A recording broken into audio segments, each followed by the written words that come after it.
오늘의 주요 뉴스입니다. 이상민 행정안전부 장관의 탄핵 소추안이 찬성 179표, 반대 109표로 국회를 통과했습니다.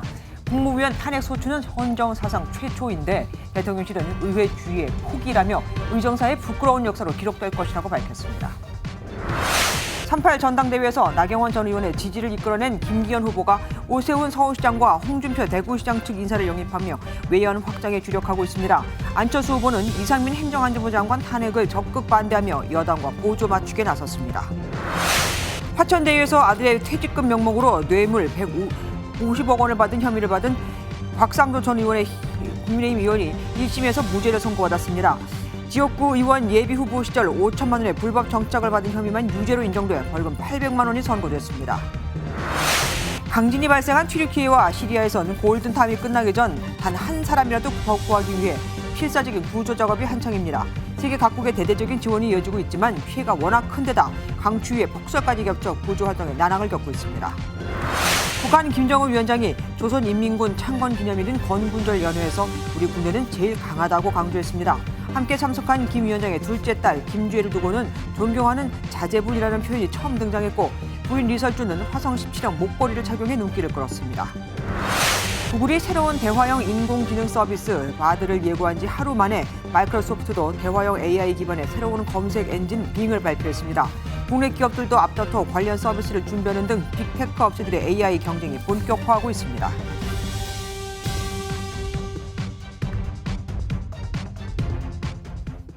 현직 장관을 쫓아내다. 찬성 179표 대 반대 109표. 이태원 참사 대응에 대한 부실 책임을 물어 야 3당이 공동 발의한 이상민 행정안전부 장관에 대한 탄핵 소추안이 국회 본회의를 통과했습니다. 국무위원에 대한 탄핵 소추가 이루어진 건 75년 이 헌정사상 처음 있는 일입니다. 바로 이 장관의 권한과 직무는 정지됐고 전국은 차갑게 얼어붙었죠. 이제 공은 헌법재판소로 넘어갔고 헌재법상 180일 안에 처리해야 하는데 사실 예외도 있고 지금 헌재 재판관들의 교체도 예정돼 있어서 이게 어떻게 영향을 미칠지도 두고 봐야 합니다. 현재 헌법재판관은 보수 중도가 4명, 진보 성향이 5명인데 탄핵이 인용되려면 최소 6명이 찬성을 해야 하거든요. 첫 장관 탄핵 소식 먼저 김태림 기자가 보도합니다. 행정안전부 장관 이상민 탄핵 소추안은 가결되었음을 선포합니다. 국무위원 탄핵안은 재적의원 과반수 동의가 필요한데 찬성 179표, 반대 109표로 국회 문을 통과했습니다. 표결에 앞서 민주당은 이태원 참사에 대한 이 장관의 책임을 강조했습니다. 재난 예방 및 안전 관리를 소홀히 한 책임, 공직자로서 성실 의무를 위반한 책임, 헌법과 법률을 위반한 여러 탄핵 사유들이 이상민 장관은 본회의장에 나타나지 않았습니다. 국회 국무위원 대기실에서 이 모습을 지켜본 것으로 알려졌는데 표결 30여 분 만에 탄핵안 의결로 심려를 끼쳐 죄송하다며 초유의 사태가 가져올 국민 안전 공백 상태가 최소화되기를 바란다. 탄핵 심판에 성실히 임하겠다는 입장문을 냈습니다. 대통령실은 탄핵안 통과 20여 분 만에 즉각 비판에 나섰습니다. 의회주의의 포기입니다. 의정사의 부끄러운 역사로 기록될 것입니다. 이태원 참사 유족들은 환영했습니다. 정부가 철저하게 침묵하고 있는 상황에서 국회가 할 수 있는 역할을 이제서라도 해준 것에 대해 감사합니다. 이 장관의 탄핵 여부는 헌법재판소에서 최종 결정되는데 결정이 나올 때까지 이 장관의 직무는 정지됩니다. MBN 뉴스 김태림입니다. 여야는 거세게 충돌했습니다. 서로 다 할 말이 있었거든요. 여당은 브레이크가 고장난 대형 트럭은 흉기가 될 수 있다고, 민주당은 윤석열 정권이 스스로 만든 결과라고 주장했습니다. 정태진 기자가 보도합니다. 이상민 행정안전부 장관의 탄핵 소추안 상정에 앞서 국민의힘은 법사위 논의가 필요하다며 반대 토론에 나섰습니다. 이번 탄핵 소추안은 장관을 파면시키기 위해 또는 윤석열 정부를 흠집내기 위해 사전에 미리 기획된 것이 아닌지. 30분 가까이 발언이 이어지자 야당 의원들 사이에서 고성이 쏟아집니다.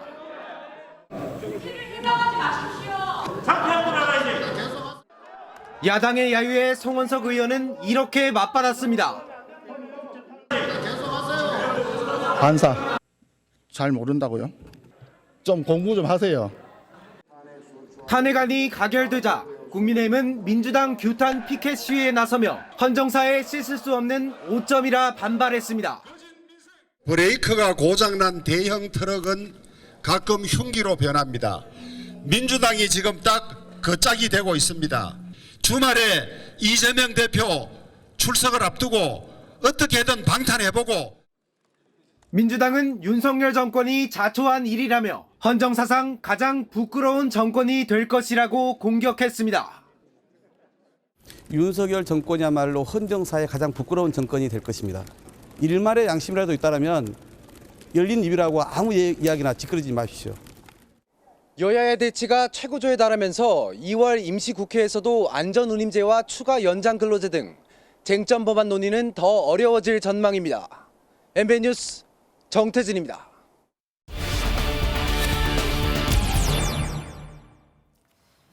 정치부 이호정 기자와 탄핵 얘기 더 짚어보도록 하겠습니다. 유 기자, 앞으로 절차부터 좀 얘기를 해주세요. 탄핵 소추안이 의결됐으니까 곧바로 탄핵 심판이 시작된다 이렇게 보면 됩니까? 네, 소추의원인 김도우 법사위원장이 이 소추 의결서 정본을 헌법재판소에 제출하면 이 탄핵 심판 절차가 개시됩니다.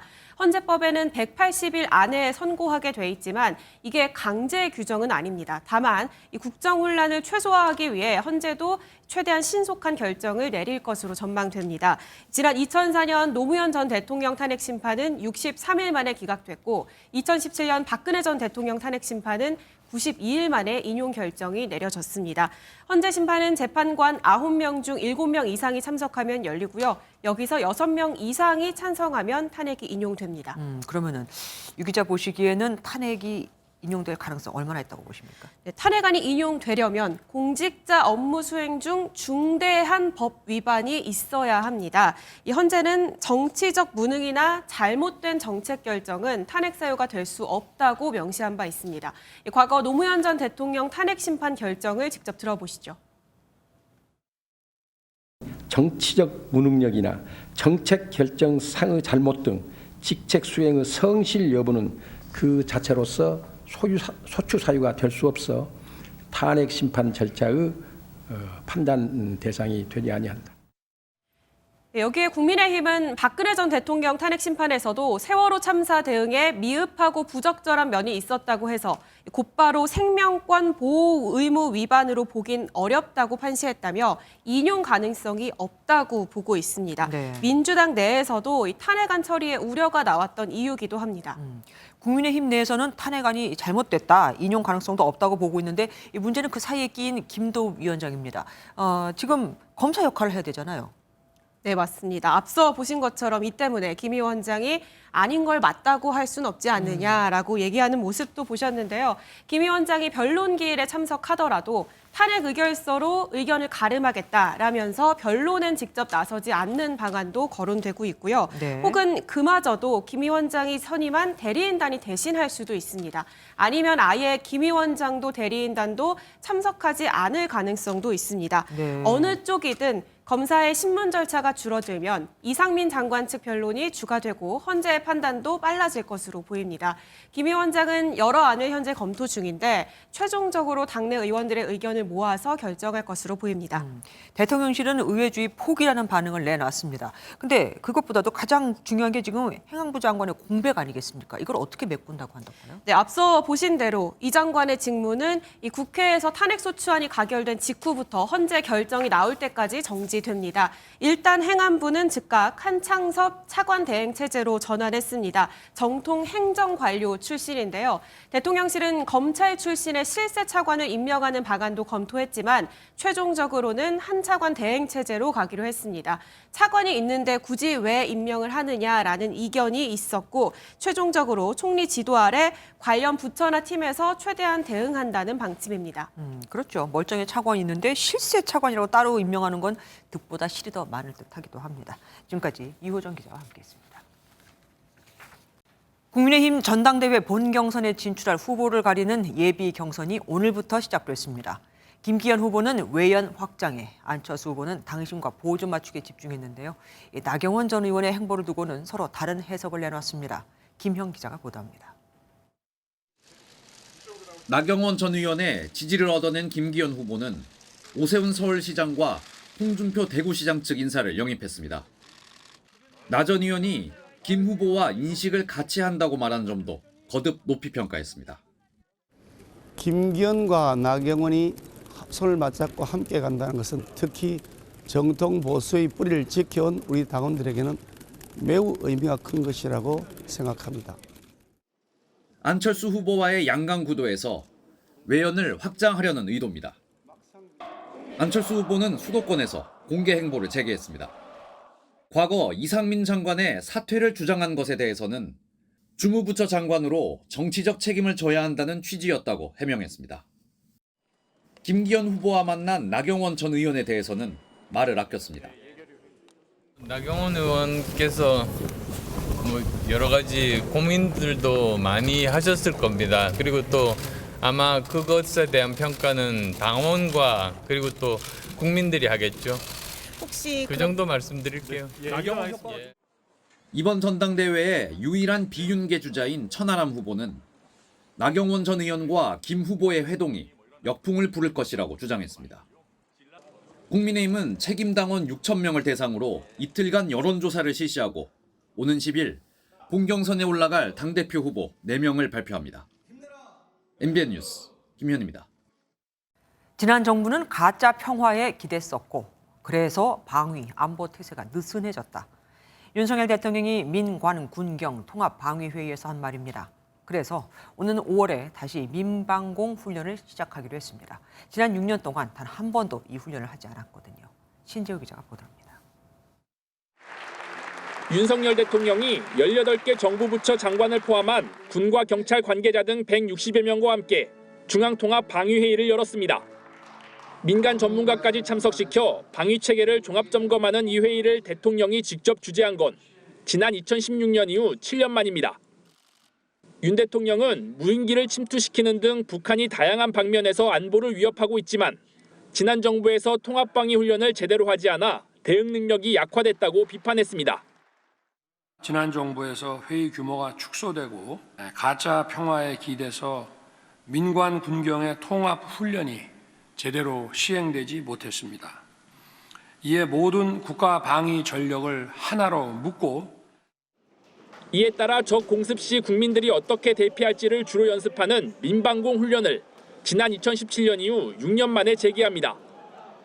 또 지난해 북한 탄도미사일이 울릉도 인근에 떨어졌을 때 경보가 울렸지만 정작 주민 대부분은 몰랐던 사태가 재발되지 않도록 민방공 경보를 휴대전화 문자로도 전송하기로 했습니다. 지난 국방부 업무보고 때도 전 정부 대북 정책을 비판한 윤 대통령은 앞으로 중앙통합방위회의를 매년 주재하겠다는 뜻을 밝히며 안보 이슈는 앞장서서 챙기겠다는 의지를 전했습니다. MBN 뉴스 신재우입니다. 다음 소식입니다. 화천대유에서 아들의 퇴직금 명목으로 50억 원의 뇌물을 수수한 혐의를 받는 곽상도 전 의원이 무죄를 선고받았습니다. 말 그대로 아들이 그 회사에서 6년 일하고 성과금으로 퇴직금으로 합당하게 받은 게 맞다 이거죠. 국회의원 예비후보 시절 변호사비로 받은 5천만 원에 대해서만 벌금형이 내려졌는데 곽 전 의원은 검찰 수사팀을 강하게 비판했고 검찰은 판결을 받아들이기 어렵다는 입장을 보였습니다. 박은지 기자가 보도합니다. 김만배 씨가 대주주로 있는 화천대유에서 아들의 퇴직금 명목으로 50억 원의 뇌물을 받은 혐의로 재판에 넘겨진 곽상도 전 국민의힘 의원이 무죄를 선고받았습니다. 재판부는 곽 전 의원의 아들에게 화천대유가 지급한 50억 원의 성과급이 사회통념상 과다하다면서도 대장동 사업 문제 해결 대가와 관련이 있다고 보기 어렵다고 판단했습니다. 검찰은 곽 전 의원의 국회 교육문화체육관광위원회 위원과 부동산 투기 특별조사위원회 활동이 아들이 받은 50억 원 퇴직금과 직무 관련성이 있어 뇌물죄가 성립한다고 봤지만 법원은 이를 받아들이지 않았습니다. 재판부는 국회 교육위 활동은 아들 퇴직금과 직무 관련성이 없고 특조위 활동 역시 아들이 받은 돈이 곽 전 의원에게 간 정황이 없어 뇌물죄를 구성할 수 없다고 봤습니다. 곽 전 의원은 검찰에 대해 불쾌감을 드러냈습니다. 검사들은 이런 내용들을 저는 다 알고 있었다고 봅니다. 그런데도 불구하고 이렇게 이제 기소까지 하고 15년씩 구형까지 한다는 게 저로서는 도저히 이해를 할 수가 없습니다. 다만 남욱 변호사에게 변호사비 명목으로 받은 5천만 원은 불법 정치자금 성격이 인정돼 벌금 800만 원에 추징금 5천만 원이 선고됐습니다.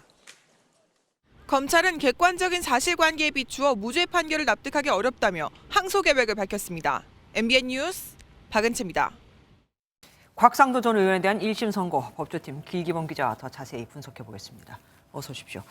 법원은 50억 원 받은 것을 뇌물로 보지 않았습니다. 이게 50억 원이라고 해서 큰 돈이 아니지 않은 거잖아요. 네, 맞습니다. 한마디로 말해서 이건 50억 원은 곽 전 의원이 받은 게 아니라 아들 병채 씨가 받았다고 판단한 겁니다. 네. 앞서 검찰은 곽 전 의원이 대장동 사업을 도와준 대가로 받은 것이라고 주장했는데요.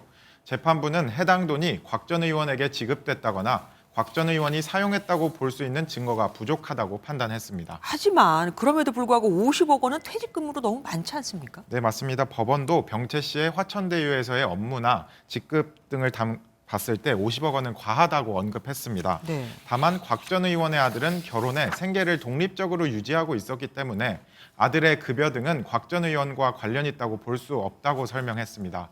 법원 판결과 관련해 반발은 벌써 나오고 있는데요.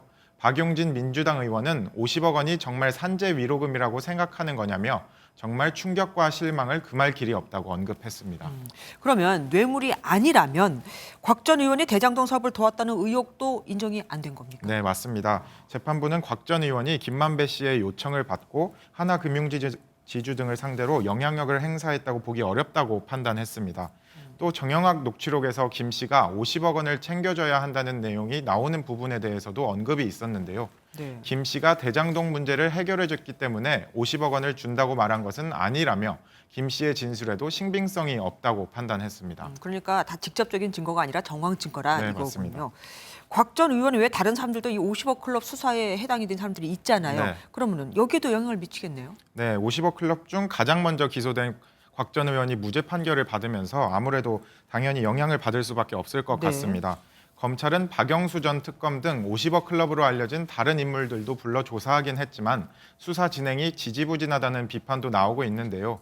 이번 판결에서 정영학 녹취록에 나온 김만배 씨의 진술 등이 인정되지 않으면서 검찰이 대가성을 입증하기가 더욱 까다로워졌다는 분석입니다. 하지만 검찰 관계자는 50억 클럽은 국민들의 의혹도 매우 크고 검찰 관계자도 많이 연루되어 있는 만큼 수사를 안 할 수 없다며 나머지 인원에 대한 수사도 이어갈 수밖에 없다고 언급했습니다. 이재명 민주당 대표 얘기도 좀 해보죠. 이 대표가 검찰에 혼자 가겠다고 언급을 했습니다. 네, 이재명 대표는 이제 모레 검찰 출석을 앞두고 있는데요. 그런데 SNS에 글을 하나 올렸는데 이번 검찰 출석 때는 혼자 다녀오겠다고 언급했습니다. 네. 최근 검찰에 출석할 때 민주당 의원들이 동행하면서 방탄용 과시라는 비판 여론이 나오자 이렇게 결단을 한 것으로 보이는데요. 일각에선 검찰이 이 대표가 대장동 특혜에 직접 연관됐다는 결정적 증거를 제시하지 못하자 검찰 수사에 혼자 가도 되겠다 이런 자신감을 내비치는 것이라는 분석도 나오고 있습니다. 다만 검찰 관계자는 직접적인 증거는 재판 과정에서 제시할 것이라며 혐의 입증에 문제가 없다고 언급해 공방은 계속될 전망입니다. 사람들을 많이 대동하고 나타나면 세를 과시한다는 느낌도 주지만 거꾸로 혼자 가면 약간 핍박받는 느낌도 줄 수 있으니까 그런 선택을 했을 것도 같습니다. 여기까지 듣겠습니다. 길기범 기자와 함께했습니다. 현재까지 튀르키예와 시리아에서 강진과 여진으로 인한 사망자만 10,000명에 육박하고 있다는 소식이 들어와 있습니다. 통상 사고 발생 72시간을 골든타임이라고 하는데 이제 10시간 남짓밖에 남지 않았죠. 밤낮 없이 구조가 이루어지고 있지만 강추위에 폭설까지 겹쳐 난항 속의 난항입니다. 백길종 기자가 보도합니다. 튀르키예 지진 진원지 인근의 아디야만주. 구조대가 잔해를 두드려보다 벽을 절단하고 어린아이를 구조하자 박수가 쏟아집니다. 국경 건너편 시리아에서도 폐허 더미에서 어린아이들을 포함한 일가족이 구조되자 환호성이 터져나옵니다. 골든타임을 놓칠까 밤낮 없이 구조 작업이 이뤄지는 모습입니다. 하지만 지진으로 도로가 끊긴 데다 영하의 강추위와 폭설까지 덮치며 구조가 여의치 않은 곳이 많습니다. Bura 1000 yol olsaydı biz şimdi bu binayı var ya kazma kürekle yıkardık. Bir Allah'ın kulu yok. Karın altında. Evimiz yok, bir şeyimiz yok. Burada biz ne şekil geldik. 우리 정부가 긴급 구호대를 급파하는 등 전 세계 70여 개국이 지원에 나섰지만 상당수가 이스탄불 공항에 발이 묶였습니다. 어쩔 수 없이 이재민들이 직접 구조에 나서기도 합니다. AFAD uzlaşırsa daha iyi olur, devlet elini atarsa daha iyi olur ama bir türlü olmuyor. Kendi imkanlarımızdan çıkmaya çalışıyoruz. Gördüğünüz gibi kendi imkanlarım. 강추위 속에 생존자들의 골든타임이 단축될 수 있는 만큼 강도 높은 생존자 수색이 계속되고 있습니다. MBN 뉴스 백길종입니다. 지금 이 순간에도 현지에서는 사랑하는 가족을 잃은 슬픈 사연이 속출하고 있습니다. 건물 잔해에서 삐죽히 나온 딸의 손을 잡고 있는 아버지부터 잔해 더미 속에서 탯줄을 끊고 구조된 신생아의 기적 같은 이야기도 들려옵니다. 생과 사의 순간 조경진 기자가 보도합니다. 꼭진 두 손. 무너진 건물 잔해에서 15살 딸 아이의 손만 겨우 빠져나왔습니다.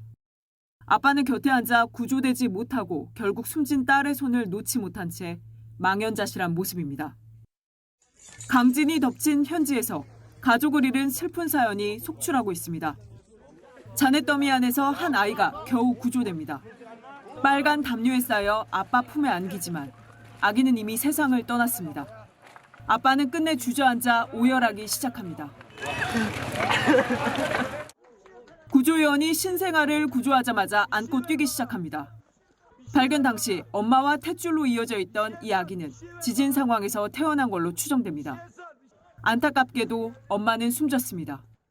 의사는 구조되기 몇 시간 전에 태어난 걸로 보인다며 아기는 타박상에 체온이 35도까지 떨어져 있었지만 치료를 받아 안정적인 상태라고 전했습니다.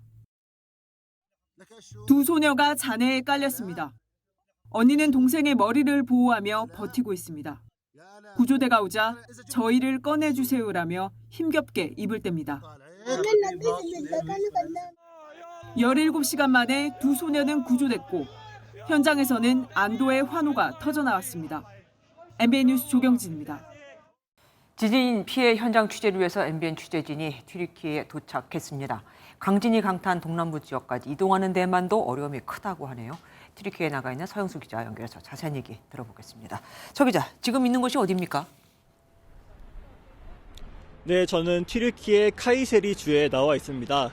이곳은 수도 앙카라와 지진 최초 발생 지점인 가지안테프의 중간 지점 정도에 위치한 도시인데요. 저희 취재진은 비행기 환승편을 통해 여기까지 도착했는데 지진 피해가 심각한 동남부 지역은 구조대와 구호 물품 지원을 위해 대부분의 일반 항공편은 운행이 중단돼 접근이 어려운 상황입니다. 날씨가 구조 활동하는데 가장 큰 악재 중 하나라는 이야기는 여기서도 전해 듣고 있습니다. 추워 보이기도 하고요. 현지 기상 상황은 어떻습니까? 네, 저희 취재진이 이스탄불에서 여기까지 비행기 환승을 통해서 이동을 했는데 환승할 때 계속 눈이 내려서 1시간 정도 지연이 됐습니다. 또 폭설 때문에 구조대와 자원봉사자들이 계속 발이 묶여있는 상황입니다. 구조작업뿐만 아니라 생존자들도 어려움을 겪고 있는데요. 머물 곳을 찾지 못한 이재민들은 길거리에서 장작불에 의지해 혹한과 싸우고 있습니다. 목소리 들어보시죠. Yani evlerimiz zarar gördü, evlerimize giremiyor. Durumlarımız da iyi değil. Sabahtan beri bir şey yiyip içmedik. Çoluğumuz çocuğumuzun aç yani. Yani Allah herkesi korusun. 이재민을 위한 텐트촌이 임시로 마련되기도 했지만 2,300만 명으로 추산되는 이재민을 수용하기에는 턱없이 부족한 실정입니다.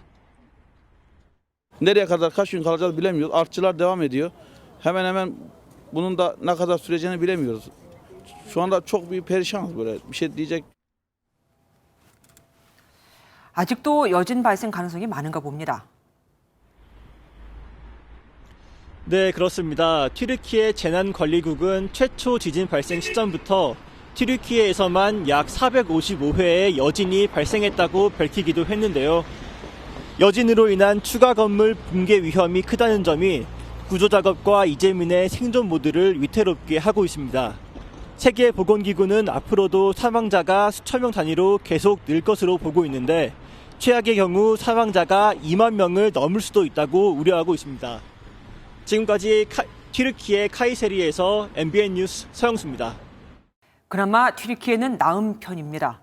어디가 더 나쁘냐고요? 시리아입니다.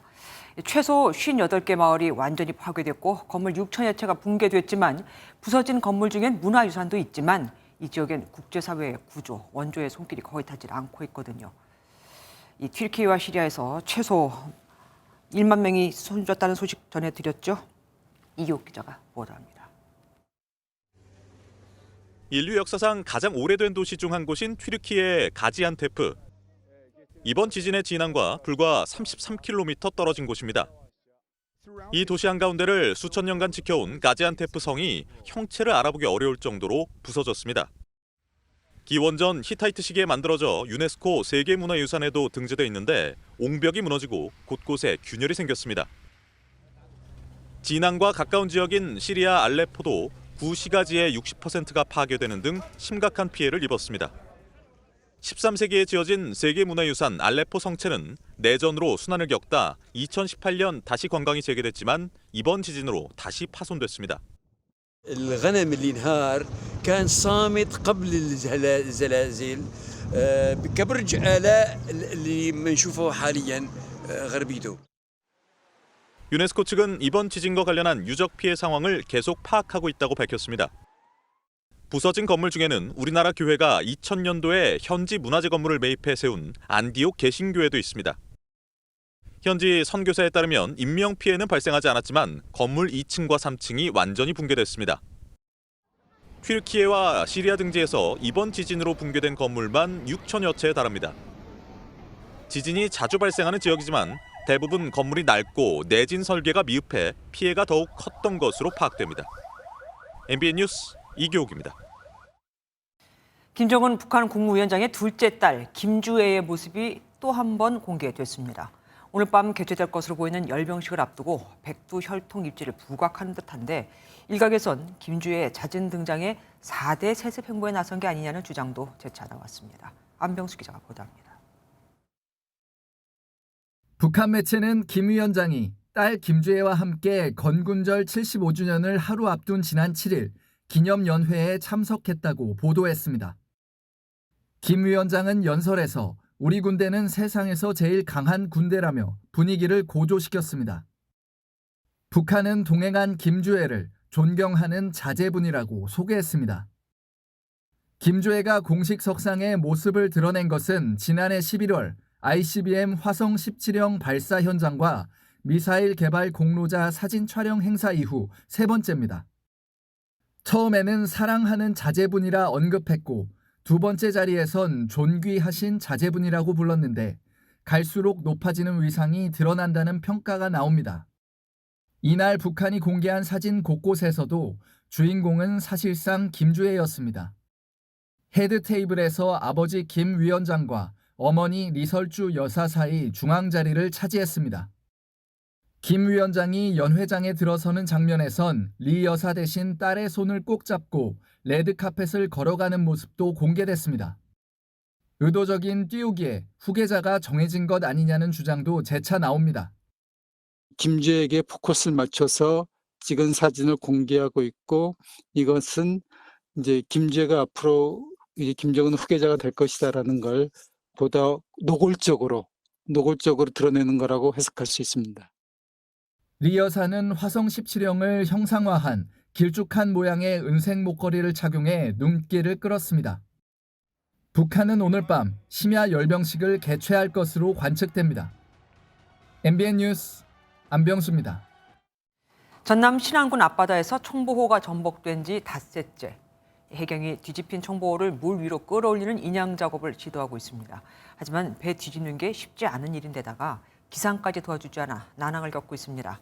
현장에 나가는 취재기자 연결해 보겠습니다. 정지영 기자, 지금 인양 작업 어떻게 되고 있습니까?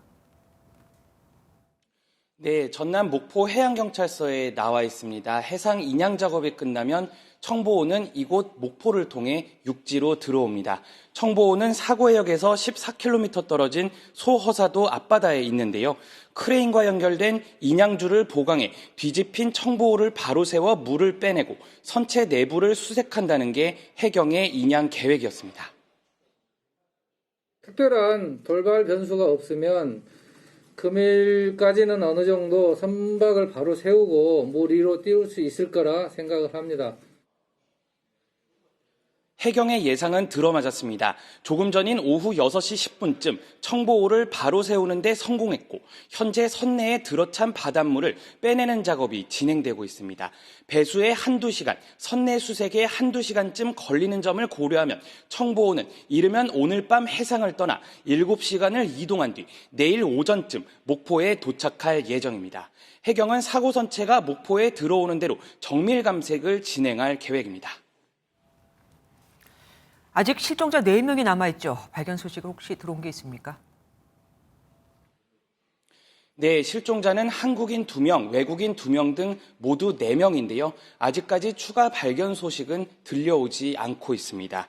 해경은 사고 지점 주변 최대 72km 반경에서 해상 수색을 하고 있는데 가족들은 실종자가 배 안에 남아있길 바라고 있습니다. 저희는 아직까지 배에 있다고는 계속 저희도 이제 계속 배에만 있기를 바라고 있는 거죠. 벌써 닷새째 생사를 알 수 없는 실종자 가족들은 속이 타들어가고 있습니다. 지금까지 전남 목포 해양경찰서에서 MBN 뉴스 정주영입니다. 초등학교 5학년 남자아이가 온몸에 멍이 든 채 숨졌습니다. 아이가 숨을 안 쉰다고 신고한 아빠와 새엄마는 학대치사 혐의로 집에서 긴급 체포됐습니다. 처음에 부모는 아이가 자해한 것이라고 했다가 훈육 차원에서 때린 적이 있다고 실토했습니다. 노승환 기자가 보도합니다. 5 식구가 사는 아파트 대문에 출입금지 테이프가 붙었습니다. 초등학교 5학년인 아이의 아버지가 어제 아이가 숨을 안 쉰다고 신고했습니다. 구급차가 도착했지만 아이는 호흡과 맥박이 모두 멈춰 있었고 몸 곳곳에 멍이 들어 있었습니다. 출동한 경찰은 현장에서 아이의 몸 상태를 확인하고는 아이의 부모를 학대 치사 혐의로 체포했습니다. 아이 아버지와 새엄마는 몸의 멍은 아이가 자해한 것이라고 혐의를 전면 부인했다가 결국 훈육 차원에서 때린 적은 있다며 혐의를 일부 인정했습니다. 경찰은 집 내부 CCTV가 고장나 현장에서 압수한 부모의 휴대전화에서 부부간 대화 등 학대 관련 정황을 찾고 있습니다. 이웃들도 크게 놀랐습니다. 저도 그게 느끼게 쎄한 게 항상 뭔가 같이 타고 해도 뭔가 이렇게 표정들이 안 좋았던 것 같아요. 경찰은 1차 부검에서 정확한 사인이 나오지 않아 정밀 검사 후 사인을 밝힐 예정입니다. MBN 뉴스 노승환입니다. 숨진 남자아이는 학교에 출석을 하지 않자 학교에서 연락을 해왔었습니다. 하지만 집에서 공부하는 이른바 홈스쿨링을 한다니 할 말이 없었죠. 이 허점 때문에 한 달가량 결석을 했는데도 범죄의 희생자가 됐던 겁니다. 학교에는 아동 학대 전담 경찰관이 있는데 MBN 취재 결과 이 경찰관은 단 한 번도 아이 측과 아이의 상태 등에 대해서 통화를 한 적이 없었던 것으로도 드러났습니다. 이 소식은 신영빈 기자가 보도합니다. 한겨울에도 반바지를 입은 채 대뜸 마트에서 과자와 빵을 바구니에 가득 담고는 허겁지겁 먹습니다. 2년 동안 친부에게 감금과 폭행을 당하며 학교에 가지 못한 11살 A양입니다. 당시 이 사건을 계기로 아동학대를 전담하는 경찰관이 생겼고 장기간 결석 아동도 수사하기로 했습니다. 하지만 MBN 취재 결과 이번에 숨진 아동이 지난해 11월 24일부터 결석한 것과 관련해 해당 경찰관은 교육당국의 연락을 단 한 번도 받은 적이 없다고 했습니다. 자기네들이 충분히 방문했을 때 아이를 만날 수 있는 상태고 연락이 가능하면은 저희한테 사실 수사 의뢰를 할 이유가 없죠. 이에 대해 학교 측은 지난해 12월 1일 아이와 학부모 면담을 통해 아이의 소재를 확인했고 해외 생활을 위해 홈스쿨링을 하고 있다며 출석을 거부해왔다고 밝혔습니다. 학부모랑 학생이랑 같이 학교에 와서 확인했고요. 본인들 홈스쿨링 이렇게 준비한다라고 해서 필요가 없는데 저희가 이 학생이 그게 의심된다라고 하는 행위를 어떻게 현행법은 질병이나 발육부진 등의 부득이한 사유 없이 자녀를 초등학교나 중학교에 보내지 않으면 100만 원 이하의 과태료를 부과하게 돼 있습니다. 이 같은 홈스쿨링은 결석 사유가 되지 않지만 과태료를 물린 사례도 없어 사실상 모니터링도 없이 용인되고 있는 겁니다. 미국은 정식적으로 홈스쿨링이 허용이 되기 때문에 일주일에 한 번씩 제대로 집에서 부모가 홈스쿨링을 시키고 있는지 검사를 하죠. 우리는 없어요. 홈스쿨링이 교육방임이나 아동학대 문제의 사각지대가 되고 있진 않은지 점검이 필요한 시점입니다. MBN 뉴스 신영빈입니다.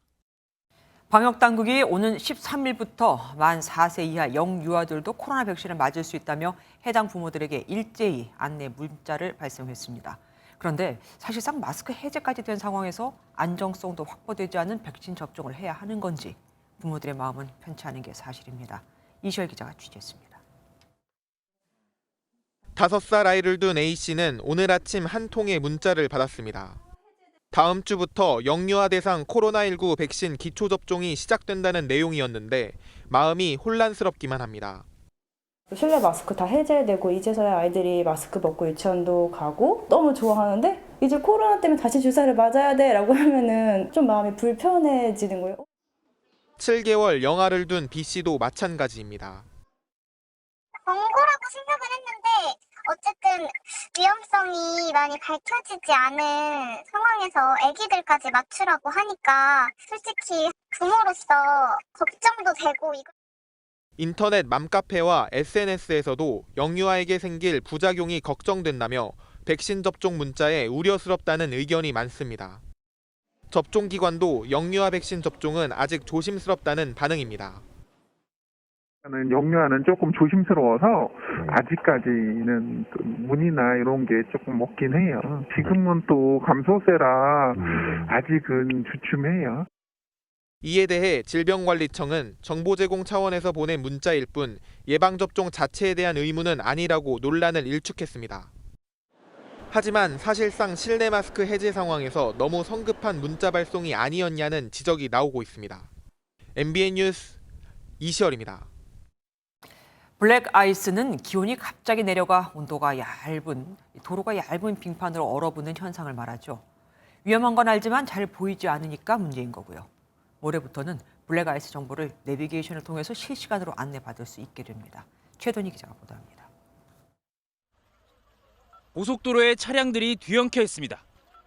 뒤따르던 차가 급히 브레이크를 밟지만 멈추긴커녕 휘청거리다 앞서서 있던 차를 그대로 들이받습니다. 지난달 구리 포천 고속도로에서 차량 40여 대가 잇따라 추돌하면서 1명이 숨지고 3명이 크게 다쳤습니다. 도로 위 블랙아이스 때문입니다. 블랙아이스가 있는 도로는 일반 도로보다 14배 더 미끄럽고 사고 치사율은 2배 정도 높습니다. 문제는 매연과 먼지가 표면에 붙으면서 검은색을 띠게 돼 잘 보이지 않는다는 겁니다. 이 같은 사고를 줄이기 위해 도로 위험 상황을 실시간으로 확인할 수 있는 서비스가 도입됩니다. 300m 앞에 결빙 위험 구간입니다. 고속도로에 설치된 관측 장비가 도로 상태를 분석해 내비게이션에 표출됩니다. 적외선 센서를 통해 도로에 물기가 있는지, 눈이 쌓였는지, 얼음이 얼었는지 등의 다양한 노면 상태를 감지하는 겁니다. 위험 구간 300m 전에 관심, 주의, 위험 등 3단계로 알려줍니다. 단계로 인한 사고가 빈번하게 발생하고 있고 이로부터 이제 국민의 안전 그리고 재산 피해 이런 부분들이 많이 발생하고 있기 때문에 도로 기상에 대한 위험 서비스를 제공할 필요가 있다고. 기상청은 이번 주부터 중부 내륙 고속도로를 시작으로 점차 확대해 나가는 한편 오는 7월부터는 안개 위험 구역 정보도 제공할 계획입니다. MBN 뉴스 최동입니다.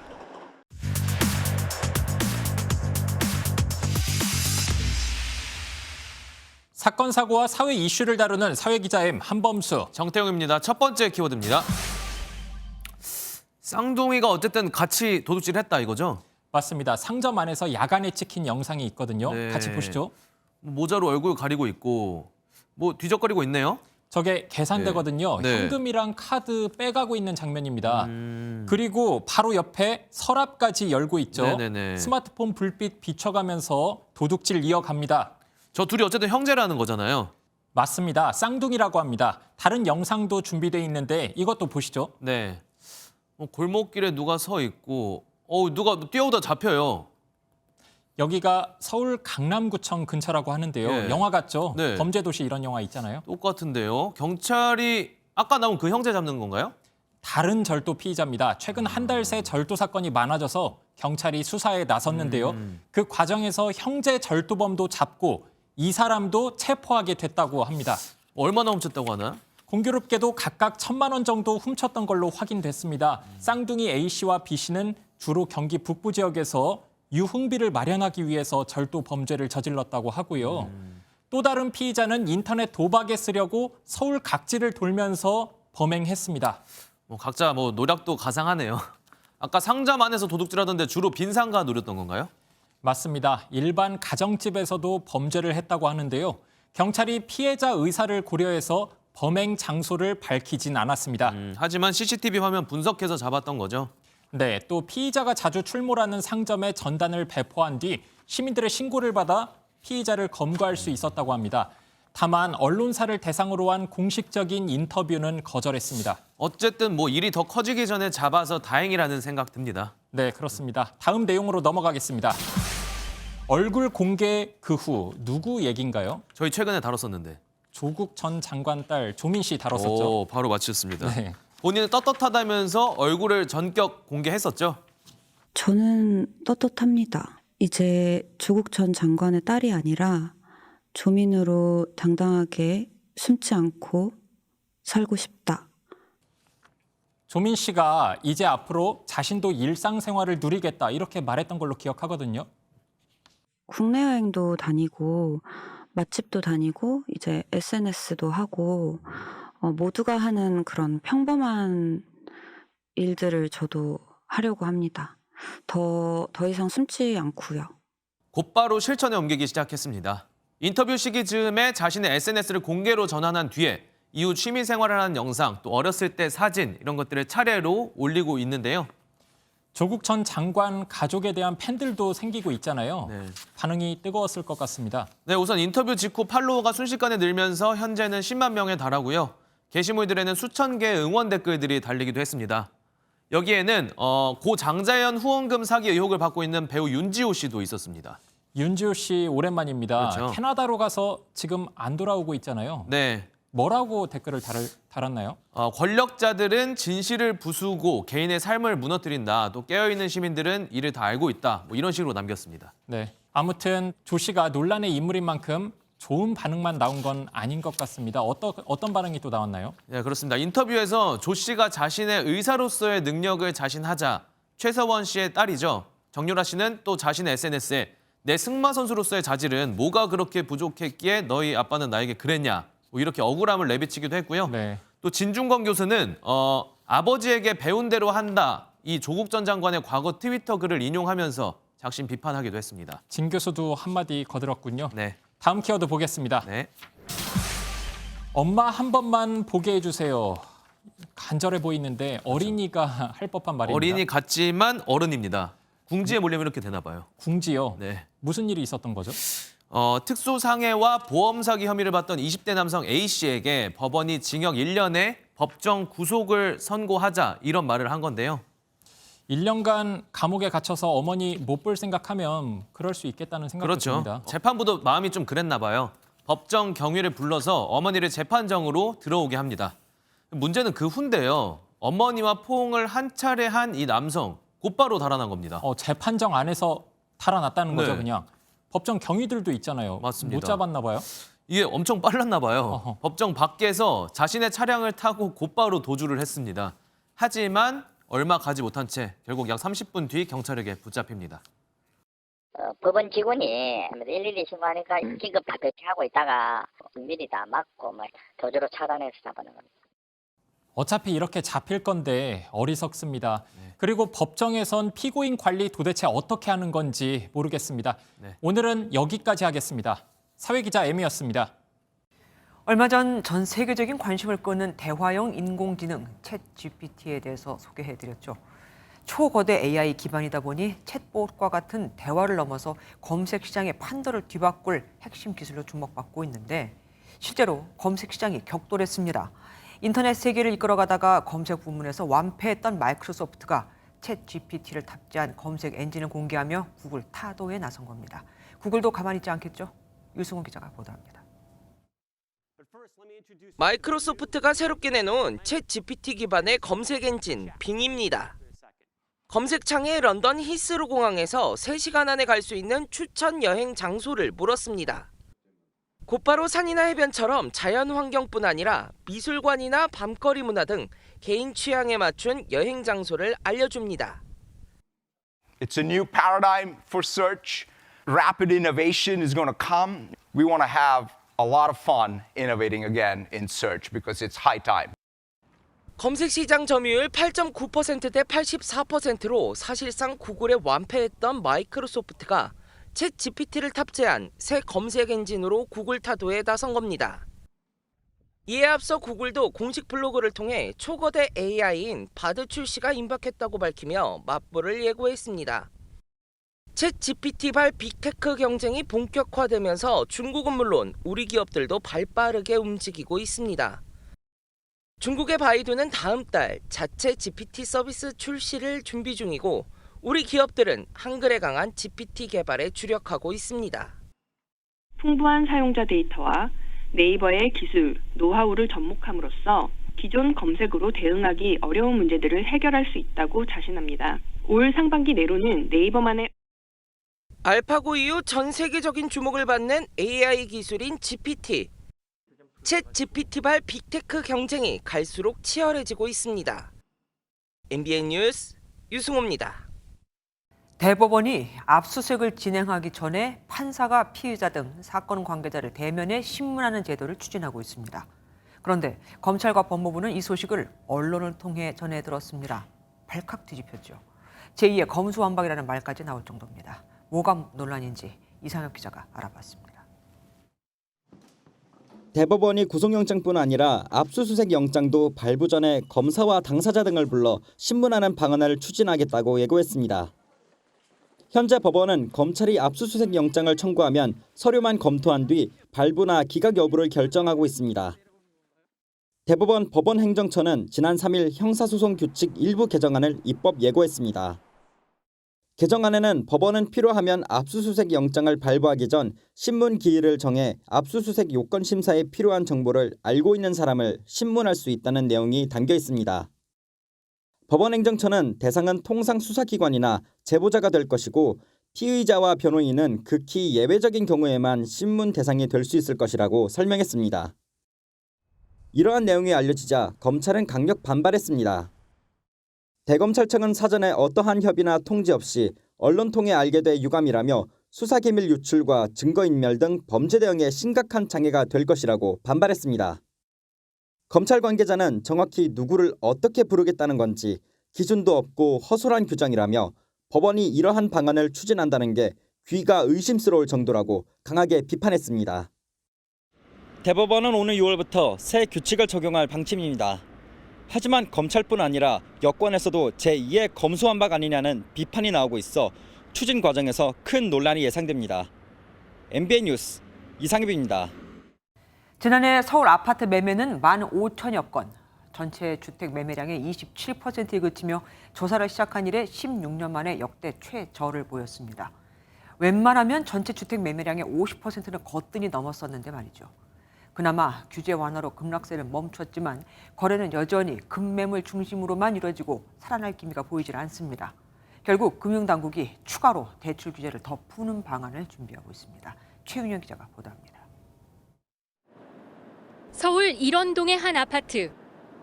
전용 면적 134제곱미터가 지난달 19억 원에 거래되면서 9개월 만에 8억 원이 떨어졌습니다. 반포동의 이 아파트도 9달 만에 6억 원 내린 금액에 팔렸습니다. 최근 1년간 집값이 가장 많이 떨어진 10곳 가운데 9곳은 서울 아파트였습니다. 그래도 팔리는 매물은 극히 일부입니다. 네, 완전 급매들, 세입자 때문에 돈을 꼭 빼줘야 되는 집들 있죠? 그런 집들이나 급매가 나오는 거거든요. 급매만 팔리지 급매가 아니면 못 팔리죠. 일기 신도시 용적률 최대 500% 등 파격적인 대책이 나와 술렁이기도 했지만 전반적인 시장 분위기를 바꾸는 데는 역부족입니다.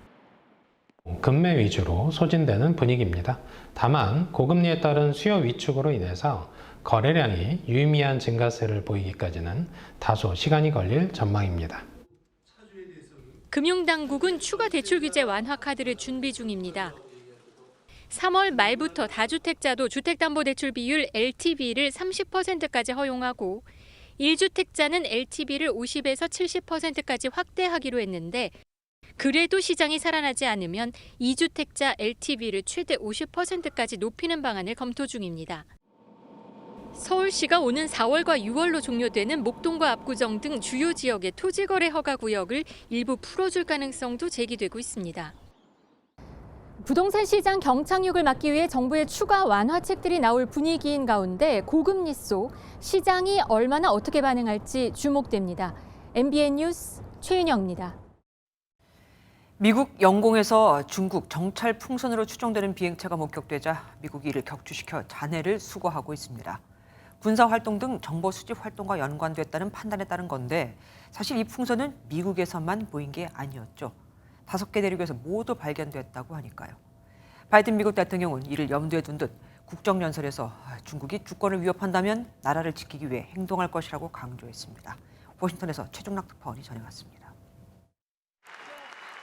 바이든 대통령은 상하원 합동 국정연설에서 중국에 대한 군사력 사용 가능성까지 경고했습니다.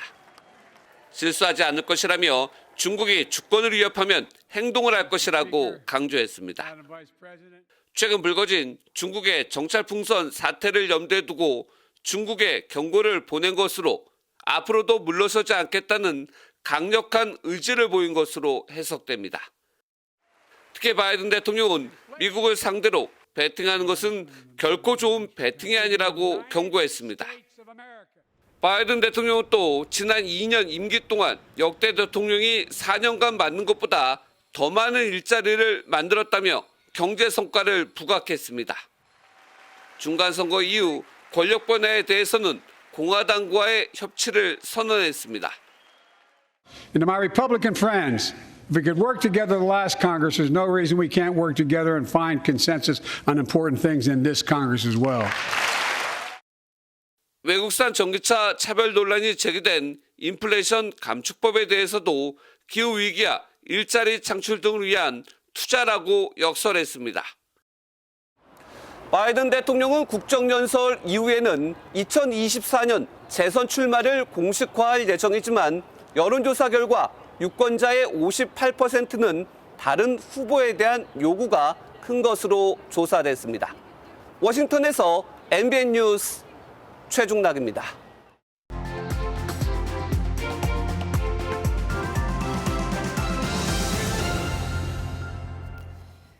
조선시대 학자 율곡 이이와 다산 정약용은 공통점이 있습니다. 직장 내 갑질, 그러니까 괴롭힘을 당했다는 겁니다. 당시 신임 관리들은 면신례라는 일종의 신고식을 통과해야 했는데 어찌나 혹독한지 옷을 찢어 흙탕물에 담그거나 상관들의 이름을 못 외우면 오물을 뒤집어 씌울 정도였습니다. 정약용은 절름발이 흉내와 부엉이 울음소리를 내라고 강요받았고 이인은 선배에게 잘못 보인 탓에 직장에서 쫓겨나기도 했죠. 오죽하면 퇴계는 그 손자에게 선배가 시키는 대로 적당히 따르는 척해라고 당부했다는데 개인의 힘으로는 이 부조리를 당해낼 수 없음을 여실히 보여주는 기록이 아닐까 싶습니다. 출근 재개의 갑질도 부활했다. 지난 여름 미국 CNN 기사 제목입니다. 갑질이라는 단어를 한국어 표현 그대로 소개하며 한국은 거리두기 완화로 출근이 재개되자 직장 내 갑질도 다시 시작됐다고 쓴 겁니다. 뭐 좋은 거라고 이렇게 미국에까지 소문이 났을까요? 고용노동부는 지난 5일 새마을금고와 신협 등 중소금융권 60곳에서 297건의 노동관계법 위반 사항을 적발해냈는데 그 내용을 보면 기가 막힙니다. 여직원의 머리를 쓰다듬거나 손을 만지고 뒤에서 껴안는 성추행을 일삼았고 합리적인 이유도 없이 비정규직을 차별했으며 상사의 대학원 논문을 대필시키고 자녀의 학교 숙제까지 시켰다니까요. 괴롭힘을 경험한 근로자 10명 중 7명은 참거나 모른 척한다고 합니다. 알려봐야 상황이 나아질 것 같지도 않고 되레 인사 불이익이 올 거라고 본 겁니다. 올해로 직장 내 괴롭힘 금지법이 시행된 지 4년째인데 말이죠. 회사를 믿지 못하는 피해자들은 노동부를 찾고 있지만 문제는 신고를 해도 뾰족할 수가 없다는 겁니다. 지난 3년간 실제 기소가 이루어진 경우는 이 중 딸랑 133건 0.7%에 불과했거든요. 이쯤 되면 피해자들은 회사도 정부도 자기 편이 아니라고 생각하지 않을까요?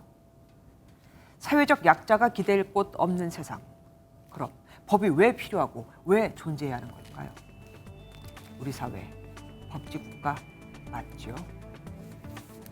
김주아의 그런데 오늘은 지옥에 괴롭힘 직장 있다는데.